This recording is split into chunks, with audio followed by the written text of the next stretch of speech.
창세기 23장 1절로 13절까지 말씀입니다.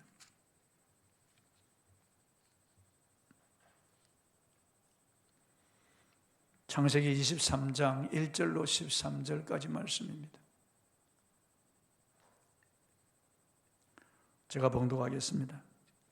사라가 127세를 살았으니 이것이 곧 사라가 누린 횟수라. 사라가 가나안 땅 헤브론 곧 기랏 아르바에서 죽음에 아브라함이 들어가서 사라를 위하여 슬퍼하며 애통하다가 그 시신 앞에서 일어나 나가서 헷 족속에게 말하여 이르되 나는 당신들 중에 나그네요 그리워하는 자이니 당신들 중에서 내게 매장할 소유지를 주어 내가 나의 죽은 자를 내 앞에서 내어다가 장사하게 하시오. 헷 족속이 아브라함에게 대답하여 이르되 내 주여 들으소서. 당신은 우리 가운데 있는 하나님이 세우신 지도자이시니 우리 묘실 중에서 좋은 것을 택하여 당신의 죽은 자를 장사하소서. 우리 중에서 자기 묘실에 당신의 죽은 자 장사함을 금할 자가 없으리이다. 아브라함이 일어나 그 땅 주민 헷 족속을 향하여 몸을 굽히고 그들에게 말하여 이르되 나로 나의 죽은 자를 내 앞에서 내어다가 장사하게 하는 일이 당신들의 뜻일진데 내 말을 듣고 나를 위하여 소알의 아들 에브론에게 구하여 그가 그의 밭머리에 있는 그의 막벨라 굴을 내게 주도록 하되 충분한 대가를 받고 그 굴을 내게 주어 당신들 중에서 매장할 소유지가 되게 하기를 원하노라 하매 에브론이 헷 족속 중에 앉아있더니 그가 헷 족속 곧 승문에 들어온 모든 자가 듣는 데서 아브라함에게 대답하여 이르되 내 주여 그리 마시고 내 말을 들으소서. 내가 그 밭을 당신에게 드리고 그 속의 굴도 내가 당신에게 드리되 내가 내 동족 앞에서 당신에게 드려오니 당신의 죽은 자를 장사하소서. 아브라함이 이에 그 땅의 백성 앞에서 몸을 굽히고 그 땅의 백성이 듣는 데서 에브론에게 말하여 이르되 당신이 합당히 여기면 청하건대 내 말을 들으시오. 내가 그 밭값을 당신에게 주리니 당신은 내게서 받으시오. 내가 나의 죽은 자를 거기 장사하겠노라. 아멘. 변화시켜 주소서, 이런 주제로 오늘 말씀을 통해서 같이 은혜를 나누겠습니다. 초대교회는 세상에 선한 영향력을 끼쳐서 불신자들에게 칭찬을 받은 교회였습니다. 사도행전 2장 46절 47절에 보면은 날마다 마음을 같이하여 성전에 모이기를 힘쓰고 또 집에서 떡을 떼며 기쁨과 순전한 마음으로 음식을 먹고 하나님을 찬미하며 온 백성에게 칭송을 받으니 주께서 구원받는 사람을 날마다 더하게 하시니라고 기록하고 있습니다. 초대교회는 성도들의 인격과 삶이 변화되니까 불신자들이 보고 칭송했다는 거죠. 우리 한국 선교사가 복음을 전해줘서 세운 초기 기독교도 사람들에게 인정받고 칭찬받았습니다. 그 당시 1%도 안 되었지만은 이 국민을 계몽하고 선한 사업을 하고 독립운동을 해서 사람들이 교회에 대한 인식이 좋았습니다. 그런데 지금 우리 한국교회는 세상으로부터 불신을 받고 욕을 먹고 있습니다. 서울의 한 교회에서 집단 감염이 일어난 후에 한국교회 전체가 비난받고 있습니다. 제가 그 뉴스 댓글을 보니까 신천지보다 더 악독하다고 비난하고 있고 마음에 교회를 생각하면 분노가 일어나 견딜 수 없다고 하는 사람들이 많았습니다. 참 가슴 아픈 말입니다. 진정 우리가 주님을 인격적으로 만났다면은 우리 인격과 삶의 변화가 일어나야 할 것입니다. 예루살렘 교회처럼 우리 한국의 초대교회처럼 사람들에게 인정받고 칭찬받는 그런 삶이 마땅할 것입니다. 예수님을 만났다는데 아무런 변화가 일어나지 않았다면 그건 있을 수가 없는 일입니다. 레디클이라고 하는 책과 팔로움이라고 하는 책을 쓴 데이비드 폴렛 목사는 미국에서 가장 영향력 있는 목사님들 중에 한 분입니다. 이분이 이런 예화를 들어서 설명했습니다. 한 사람이 자기 집으로 들어오는데 머리가 헝클어졌고 옷이 구겨져 있었습니다. 가족들은 무슨 일이 일어났냐고 물었습니다. 그가 말하기를 고속도로에서 차가 고장이 나서 갓길에 세우고 차에서 내렸는데 갑자기 큰 트럭이 달려와서 자기를 받았다는 것입니다. 엄청난 힘으로 트럭과 충돌했다는 것입니다. 가족들은 그 사람의 말을 믿을 수 있었겠습니까? 그가 진정 전속력으로 달려온 그 엄청난 힘을 가진 트럭과 부딪혔다면 그가 공중에 높이 떠서 떨어지고 그 뼈는 다 깨어지고 그리고 몸은 다 터졌을 것입니다. 형체를 분간할 수 없을 정도로 처참하게 되었을 것이 분명합니다. 그런데 아무런 변화가 없고 머리만 약간 헝클어졌을 뿐이라니 도대체 이런 일을 믿을 수가 있을까요? 한마디로 있을 수 없는 일입니다. 데이비 플랫 목사는 트럭과 부딪혀도 변화가 일어나는데 이 우주의 주인이시요 전능자이시요 엄청난 능력을 가진 주님과 인격적으로 만났는데 아무런 변화가 일어나지 않는다면 그건 있을 수가 없는 일이라고 했습니다. 진정 전능하신 주님을 만난 사람이라면 인격과 삶에 변화가 일어나야 한다고 말했습니다. 옳은 말입니다. 우리 믿음의 조상 아브라함은 하나님을 만나고 난 다음에 변화받은 분입니다. 아브라함은 우리 믿음의 견본 신자입니다. 우리가 아브라함의 자손이라면 반드시 아브라함의 본을 받아야 할 것입니다. 본문 1절에 보면 아브라함의 아내 사라가 127세를 일기로 세상을 떠나 하나님께로 갔습니다. 아브라함은 부인 사라를 장사 지내기 위해서 시신을 매장할 땅이 필요했습니다. 그런데 아브라함은 이곳저곳을 옮겨 다니며 목축하는 사람이라 가나안에 그의 땅 한 평도 없었습니다. 그래서 가나안에 거주하던 원주민 헷 족속에게 매장지를 팔라고 요구를 했습니다. 그 안에 시신을 매장하기 위해서 그 막벨라 굴을 원했던 겁니다. 그런데 원주민들은 아브라함에게 땅을 거저 주겠다고 했습니다. 우리 가운데 한 사람도 당신이 원하는 땅을 주지 않을 사람이 없다고 그랬습니다. 당신의 아내 사라를 장사 지내는데 금할 사람이 한 사람도 없을 것이라고 했습니다. 하지만 아브라함은 원주민 에브론이 자기 밭과 자기 굴을 거저 주겠다고 하는데도 그 당시 통용되는 화폐인 은 400세겔을 달아서 주고 기어이 그 밭을 샀습니다. 당시 은 10세겔이 1년 품삯이었고 노예 한 사람의 값이 은 20세겔이었습니다. 그렇다면 400세겔은 평생을 일해도 벌기 어려운 그런 막대한 돈이었습니다. 아브라함은 그 막대한 돈을 들여서 그 밭과 그 굴을 산 것입니다. 왜 그랬을까요? 아브라함은 하나님께서 그에게 주신 언약을 기억했기 때문입니다. 창세기 15장 13절을 한번 읽어보겠습니다. 시작. 여호와께서 아브라함에게 이르시되 너는 반드시 알라 내 자손이 이방에서 객이 되어 그들을 섬기겠고 그들은 400년 동안 내 자손을 괴롭히리니 그들이 섬기는 나라를 내가 징벌할지며 그 후에 내 자손이 큰 재물을 이끌고 나오리라. 하나님이 아브라함의 자손 즉 야곱의 가족들이 애굽에 내려가서 400년 동안 한 민족을 이루어서 은금폐물을 가지고 돌아와서 이 가나안 땅에 정착하게 될 것이라고 약속한 것입니다. 아브라함은 그 약속을 분명히 기억하고 있었습니다. 그래서 그 후손들이 돌아와 거주할 수 있도록 어떤 합법적인 장치를 마련했다고 볼 수 있습니다. 그러므로 그 밭과 막벨라 굴은 장차 하나님이 주실 가나안의 모든 땅을 대표하는 상징적인 땅이 되었던 것입니다. 그래서 아브라함과 이삭과 리브가가 이곳에 묻혔고 야곱도 애굽 땅에서 임종을 앞두고 막벨라 굴에 장사 지낼 것을 유언으로 남겼던 것입니다. 그런데 아내의 매장지를 사기 위해 원주민들과 대화하고 거래하는 아브라함의 모습과 헷 족속들의 모습에서 우리는 아브라함이 불신자들에게 어떤 모습으로 비춰졌는지를 알 수가 있습니다. 한마디로 아브라함은 헷 족속으로부터 존경받는 삶을 살고 있었다고 하는 것을 알 수 있습니다. 헷 사람들은 아브라함에게 내 주여라고 불렀습니다. 내 주여.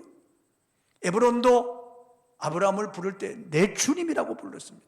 놀라운 일이 아닙니까, 여러분? 그리고 당신은 우리 중에 우구하는 하나님의 지도자이십니다. 그렇게 아브라함을 통해서 그들은 하나님을 알게 되고 하나님을 인정하는 사람들이 되었다는 거죠. 본문 6절을 한번 읽어보겠습니다. 시작. 내 주여 들으소서. 당신은 우리 가운데 있는 하나님이 세우신 지도자이시니 우리 묘실 중에서 좋은 것을 택하여 당신의 죽은 자를 장사하소서. 우리 중에서 자기 묘실에 당신의 죽은 자 장사함을 금할 자가 없으리로다. 내 주여 들으소서. 하나님이 세우신 지도자이십니다. 에브론도 내 주님이라고 불렀어요. 아브라함을. 놀라운 일이 아닐 수 없습니다. 이것은 아브라함이 그들 가운데 우거하여 사는 동안 그의 삶을 통하여 그들에게 인정을 받았기 때문입니다. 그들과 사이좋게 지냈고 그들에게 유익을 주는 삶을 살았으며 그들에게 예의 바른 삶을 통해서 그들에게 인정을 받았던 겁니다. 주님이라고 인정을 받았고 하나님의 지도자라고 인정을 받았어요. 여러분, 성경은 외인들에게 칭찬을 받아야 한다고 말씀하고 있습니다. 디모데전서 3장 7절을 읽어보겠습니다. 시작. 또한 외인에게서도 선한 증거를 얻은 자라야 할지니 비방과 마귀의 올무에 빠질까. 여기 외인은 불신자를 말하는 겁니다. 교회 직분자가 되기 위해서는 불신자들에게도 선한 증거를 얻은 자라야 할지라고 말씀하고 있습니다. 불신자들에게도 선한 행실을 통해서 그들에게 인정을 받는 자라야 교회 중직자가 될 수 있다. 그렇게 성경은 말씀하고 있는 것입니다. 그래야만 교회가 세상에 선한 영향력을 행사할 수 있기 때문입니다. 지난달 즉 7월 5일 성행교회 전병희 안수집사라는 분이 돌아가셨습니다. 간경화로 돌아가셨어요. 제가 그 입관 예배에 참여했습니다. 성행교회 담임인 최재호 목사님이 입관 예배 설교를 하는데 제가 그 설교를 듣고 놀랐습니다. 전병희 안수집사는 성행교회 온 성도들에게 인정을 받고 존경을 받는 삶을 살았다는 거예요. 성행교회 성도들에게 본이 되는 그런 충성스러운 사람이었다고 칭찬하고 주의 종의 가슴에 새겨져 있는 사람이라고 칭찬을 했습니다. 제가 놀란 것은 그 다음 말이었습니다. 같은 회사에 근무하는 조부장이라고 하는 분이 자기 간을 이식해 주겠다고 나섰다는 것입니다. 그리고 또 한 사람의 부장은 수술비 전액을 대겠다고 나섰다는 거죠. 그 조부장과 또 수술비 전액을 대겠다고 하는 두 사람도 입관 예배에 참여해 있었습니다. 울고 있었습니다. 이 사람 둘은 불신자들인데 자기 가족들에게도 간을 선뜻 내주기 어려운 그런 현실 아닙니까? 그런데 가족도 아니고 회사 동료인데 자기 간을 내어주겠다고 했다는 거예요. 그리고 수술비가 1억이 넘는데 그 돈을 다 대겠다고요. 전병희 집사는 불신자들에게 인정을 받고 존경받는 삶을 살았다는 거예요. 참 놀라운 일이 아닐 수 없습니다. 전병희 집사는 그 사람들의 그 선의를 거절하고 자기가 주님께로 가겠다고 결심하고 수술하지 않고 간 겁니다.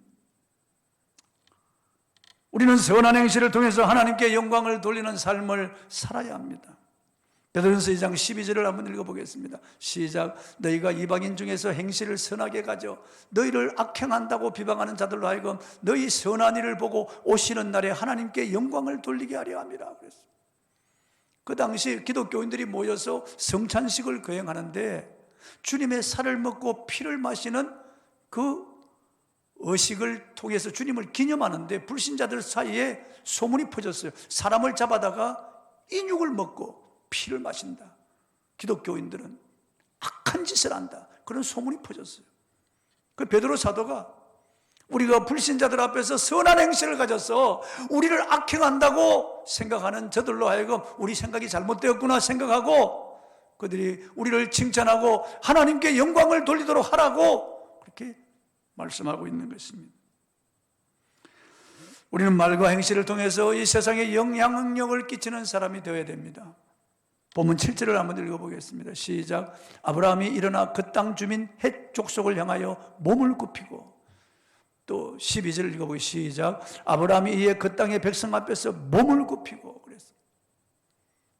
아브라함이 그들과 대화할 때마다 몸을 굽혀 절을 하는 거예요. 얼마나 예절을 바르고 얼마나 겸손한 그런 모습과 태도를 그들 앞에 보입니까? 아브라함은 집에서 318명을 먹이고 입히고 재우고 길리고 훈련시키는 그런 막강한 힘을 가진 사람이에요. 아브라함은 수많은 종들과 하인들이 있어요. 짐승떼가 무수한 거부예요. 족장이에요. 그런데 그 땅 원주민들 앞에서 대화할 때마다 큰 절을, 머리를 숙여서 큰 절을 하면서 그들에게 아주 예의 바르게 겸손한 모습으로 대화하는 것을 볼 수가 있습니다.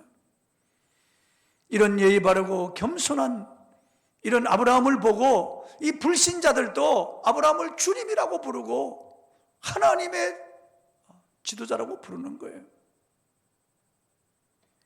오늘 목사들이 교만하고 오늘 이 신자들이 교만하기 때문에 오늘 이 세상에 지탄을 받는 거죠.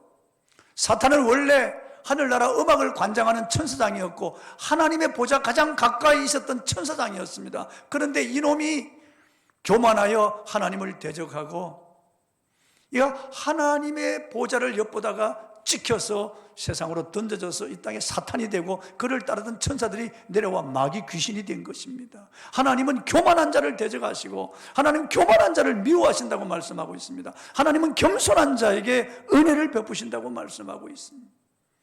그런데 오늘날 목사들이 교만한 말을 하고 교만한 짓을 하다가 이 세상의 사람들에게 이렇게 욕을 먹고 지탄을 받게 되는 거죠. 아브라함은 햇 사람들 앞에서 얼마나 겸손한 모습을 보이고 얼마나 말 한마디를 하더라도 예의 바르게 아주 온유하고 부드러운 모습으로 그들과 대화하는 것을 볼 수가 있습니다.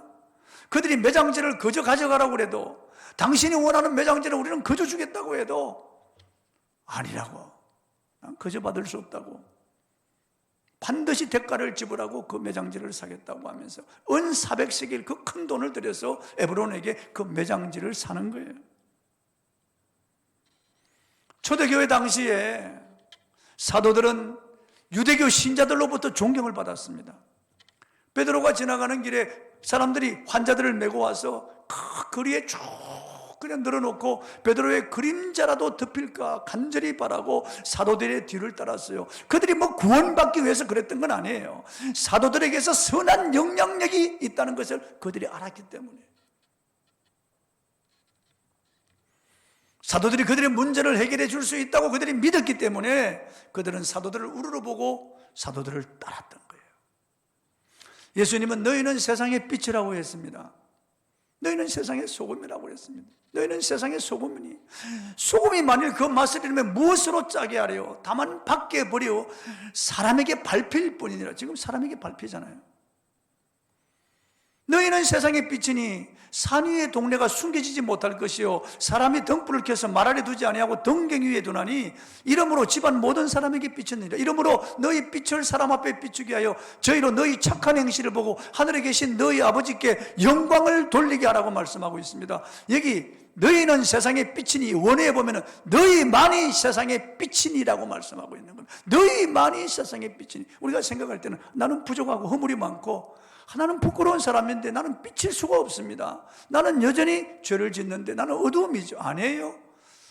연약함에도 불구하고 실패함에도 불구하고 주님은 너희만이 세상의 빛이라고 하는 거예요. 이 세상은 어두움이에요. 이 죄악 세상, 어둡고 캄캄한 세상에 하나님을 알지 못하고 온갖 우상과 물질을 숭상하는 그런 세상이 되어버리고 말았어요. 내가 어디서 와서 왜 살며 어디로 가는지 알지 못하고 어둠 속을 방황하다가 지옥에 떨어지는 세상이라고 말이에요. 이 세상의 지도자들이라도 유식한 이런 박사라도 재벌이라도 수많은 사람들이 어둠 속에 살고 있는, 아니 어두움이에요.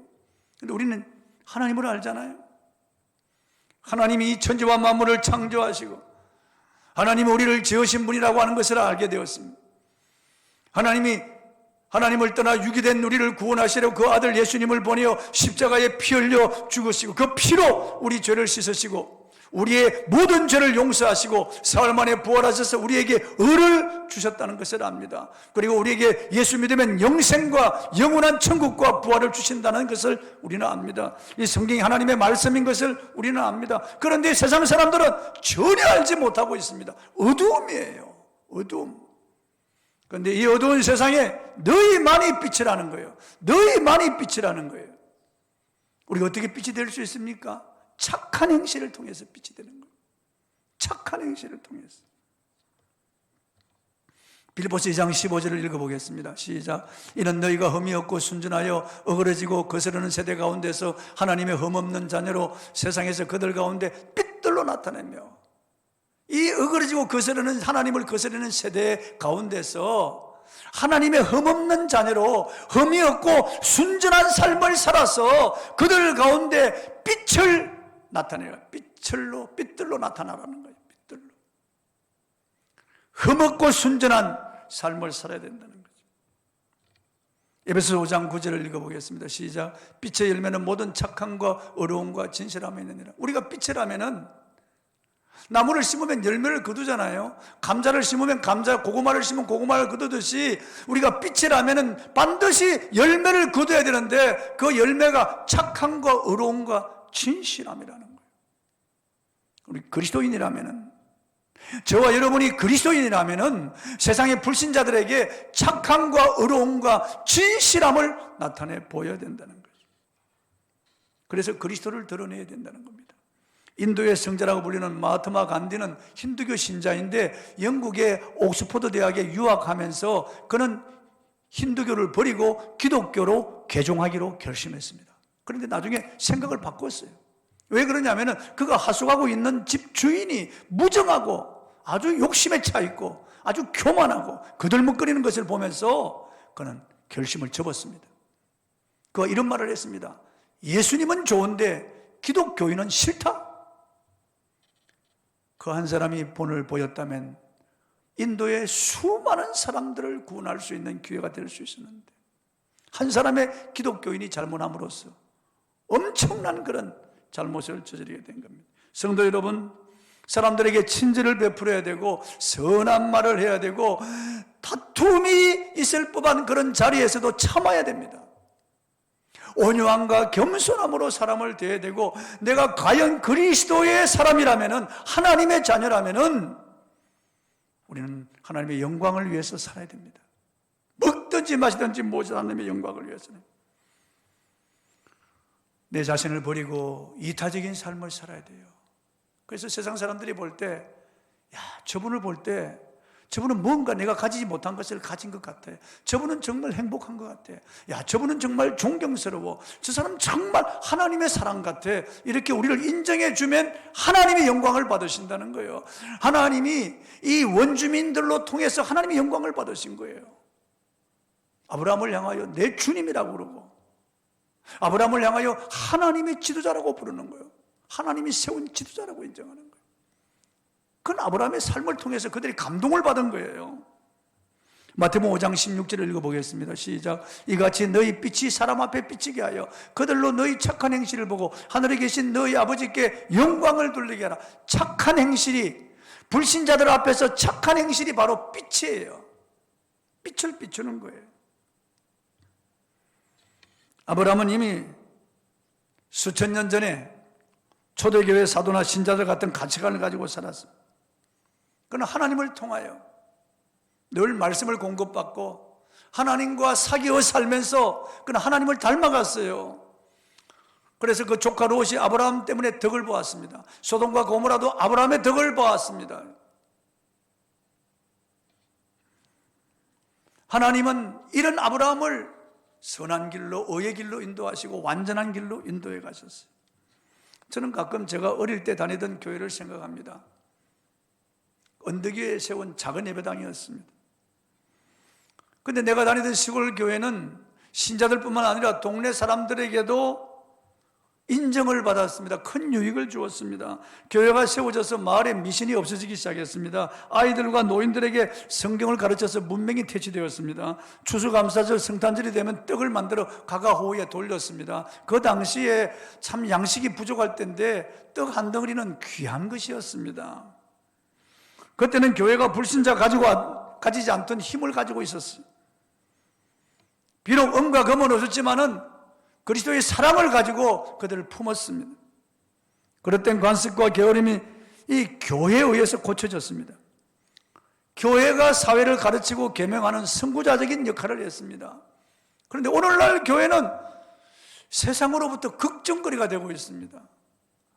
세상 손가락질 받으며 지탄을 받고 있는 거죠. 참으로 안타까운 일이 아닐 수 없습니다. 지금 교회는 교회가 가지고 있는 복음의 능력을 상실해 가고 있습니다. 너무나 안타까운 일이 아닐 수가 없습니다. 우리는 아브라함처럼 인격과 삶의 변화가 일어나야 됩니다. 사람들에게 선한 영향력을 끼쳐야 됩니다. 우리가 말로만 복음을 전하는 것이 아니고 삶을 통해서 저들에게 복음을 전하고 삶을 통해서 하나님이 살아계신 것을 보여줘야 됩니다. 그런데 우리 인격과 삶은 내 의지로는 변화되기 어려워요. 태어나면서 물려받은 이 기질, 이 성품들, 그리고 살아오면서 이 죄악으로 이 점철된 이런 성품들, 이런 습관들을 내 의지로는 고칠 수가 없어요. 힘쓰고 안 되고 애써도 안 되고 울어도 안 되고 노력해도 안 되고, 저도 60년 세상을 살아가면서 바꾸려고 해도 잘 안 돼요. 그런데 성경은 너가 변화되도록 힘쓰라고 말씀하고 있지 않습니다. 변화를 받으라고 말씀하는 거예요. 하나님이 고치신다는 거예요. 하나님이 해결하시고 하나님이 이루신다는 거예요. 우리 교회 와서 부흥회를 인도한 박효진 장로님의 쓴 책, 하나님이 고치지 못할 사람은 없다. 그 책을 보면은요, 이 살인마들, 이 악독한 이런 사형수들, 이런 사람들도 복음을 접하고 나면 순한 양처럼 변화되고 인격과 삶이 변화되어 가는 것을 보고 박효진 장로가 간증한 겁니다. 하나님이 바꾸지 못할 사람이 없다는 거예요. 하나님이 고치지 못할 사람이 없다는 거예요. 우리는 성경을 통해서 아브라함이 점진적으로 변화되는 것을 볼 수가 있습니다. 아브라함도 처음부터 이런 사람이 아니었어요. 75세에 하나님 말씀을 받습니다. 너는 본토 친척 아버지 집을 떠나 내가 너에게 지시할 땅으로 가라. 내가 너로 큰 민족을 이루고 너를 창대하게 하여 너를 복의 근원이 될지라. 너는 복이 될지라. 하나님의 이 말씀을 따라서 나오면서 아브라함은 변화가 됩니다.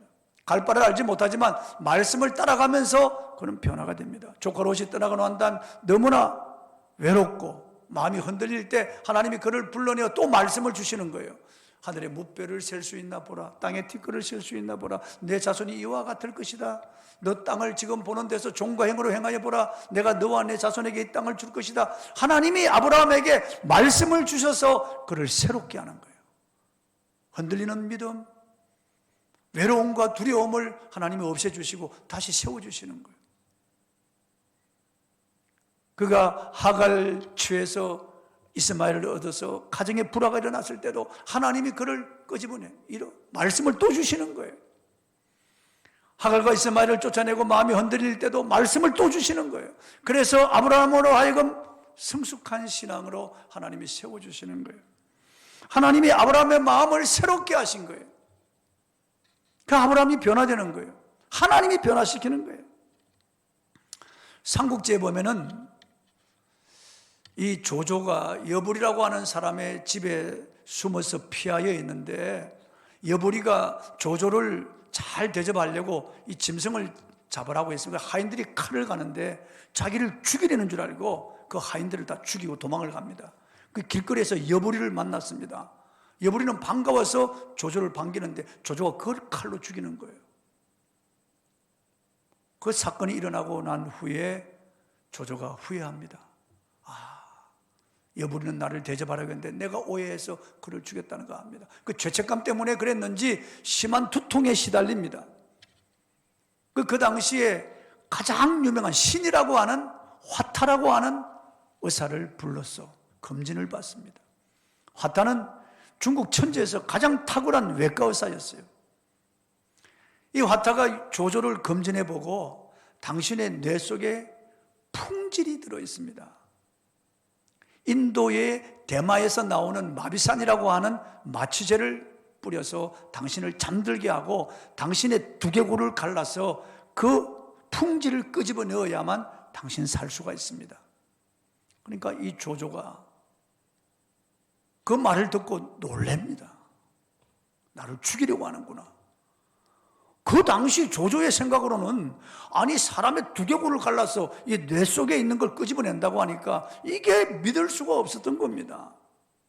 화타는 조조의 병의 원인을 알고 있고 병을 치료하는 법을 알고 있는데 조조는 화타를 믿지를 못하는 거예요. 그 의술을 믿지를 못하고 화타의 이 마음을 믿지를 못하는 거예요. 왜냐하면 화타가 예전에 관운장을 치료해 준 적이 있었거든요. 관운장이 전쟁에서 독화살을 맞았는데 뼈가 썩어가는데, 그래서 관운장이 바둑을 두고 있는 사이에 마취도 하지 않고 그 살을 쪼개고 이 화타가 그 독화살 맞은 뼈를, 검어진 뼈를 긁어내고 수술해 주었어요. 그래서 관운장이 살았어요. 그래서 조조가 생각하기를 관운장과 결탁해서 나를 죽이려고 이런 수작을 한다고 생각했습니다. 그래서 화타를 감옥에 가두게 되고 결국 죽이는 거예요. 나중에 조조의 아들 조총이 심한 중병에 들었습니다. 화타가 살았더라면 아들을 살릴 수 있었습니다. 그도 살았을 수 있을 거예요. 그러나 그는 화타를 죽이고 아들도 죽이고 그도 죽는 거예요. 화타의 의술을 제한시킨 거예요. 자기 생각으로 제한시킨 거예요. 우리는 하나님을 제한시키면 안 돼요. 하나님은 얼마든지 우리를 변화시킬 수 있는 분이에요. 하나님이 하지 못할 일이 어디 있어요? 그러면 능치 못할 일이 없는데 하나님이 우리를 수술하면 돼요. 우리 인격, 생각, 감정, 의지를 하나님이 수술하시면 돼요. 하나님이 조상에 물려받은 이런 못된 이런 기질과 이런 악습을 버리게 하실 수 있는 분이에요. 다만 우리가 하나님의 수술을 받기를 원한다면, 우리가 변화받기를 원한다면 마음을 새롭게 해야 돼요. 마음을 새롭게 해야 돼요. 로마서 12장 2절에 보면은 너희는 이 세대를 본받지 말고 오직 마음을 새롭게 하여 변화를 받아 하나님의 선하시고 기뻐하시고 온전하신 뜻이 무엇인지 분별하도록 하라고 말하고 있어요. 변화를 받아야 우리가 분별해서 살아갈 수 있어요. 변화를 받기 위해서, 변화를 받으면 되는데 변화를 받기 위해서 선제된 조건이 있습니다. 마음을 새롭게 하는 거예요. 마음을 새롭게 하는 거예요. 에베소 4장 22절에서 24절에 보면은 너희는 유혹의 욕심을 따라 썩어져가는 구습을 쫓는 옛 사람을 벗어버리고 오직 심령으로 새롭게 되어 하나님을 따라 의와 진리의 거룩함으로 지으심을 입은 새 사람을 입으라고 말씀하고 있어요.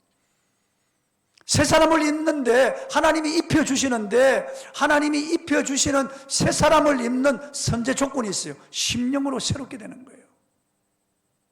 변화를 받기 위해서 마음으로 새롭게 되는 것이 선제 조건이고, 새 사람을 입기 위해서 심령으로 새롭게 되는 것이 선제 조건이에요. 그럼 마음을 새롭게 하는 것이 무엇입니까? 내가 새로운 피조물이라고 하는 것을 분명히 의식하는 거예요.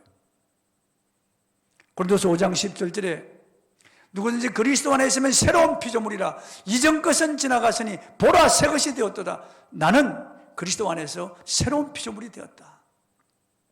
내 안에 성령님이 계신다. 하나님이 나를 사랑하신다. 하나님은 나를 고칠 수 있다. 하나님은 내가 변화받기를 원하신다. 이 사실을 먼저 분명히 믿음으로 여러분이 입으로 시인해야 된다는 거예요. 그리고 하나님 나를 변화시켜 주십시오. 하나님 나를 변화시켜 주십시오. 그렇게 기도할 때 하나님은 우리를 변화시켜 주신다는 거죠. 하나님은 나를 변화시키신다. 왜? 나는 하나님의 아들이고 딸이기 때문이다. 성령이 내 안에 계시기 때문이다. 나는 새로운 피조물이고 영생과 천국을 소유한 사람이기 때문에 나는 변화될 수 있다. 하나님이 나를 변화시킨다. 내가 변화되는 게 아니에요. 하나님이 나를 변화시킨다. 그래서 기도할 때마다 하나님 나를 변화시켜 주십시오. 하나님, 내 인격을 수술해 주십시오. 하나님, 내 삶을 고쳐 주십시오. 저는 힘쓰고 애쓰고 노력해도 안 됩니다. 하나님 도와주십시오. 하나님만이 하실 수 있습니다. 하나님 도와주세요. 그리고 하나님 앞에 기도하는 거예요. 저는 과거에 내 자식들 제 아내 변화시켜 달라고 기도한 적이 있어요. 그런데 지금 그런 기도하지 않습니다. 하나님, 나를 변화시켜 달라는, 제 기도의 제목 가운데 가장 큰 제목이 하나님, 나를 변화시켜 주십시오. 하나님, 저를 변화시켜 주십시오. 아직도 변화되어야 할 부분이 있습니다. 많습니다. 하나님, 저를 변화시켜 주십시오. 사랑하는 우리 성도 여러분, 이렇게 기도하십시오. 이렇게 기도해 보시지 않으십니까? 하나님, 저를 변화시켜 주십시오. 다른 사람 문제가 아닙니다. 그 어떤 교회 어떤 목사 그 때문에 우리가 이렇게 큰 피해를 입는 거, 그게 문제가 아닙니다. 하나님, 오늘 한국 교회가 이렇게 지탄이 대상인데 그것도 문제가 아닙니다. 하나님, 나만 변화되면 됩니다. 내가 변화되면 됩니다. 하나님, 나를 변화시켜 주시옵소서. 저와 여러분이 그렇게 기도할 때 하나님 반드시 우리를 변화시켜 주실 것입니다. 마음을 새롭게 하는 것이 하나님을 믿는 것입니다. 하나님이 하신다는 것을 믿는 것입니다. 그리고 그렇게 기도하는 것입니다. 그럼 반드시 저와 우리 성도들을 변화시켜 주실 줄로 믿습니다. 찬송하겠습니다.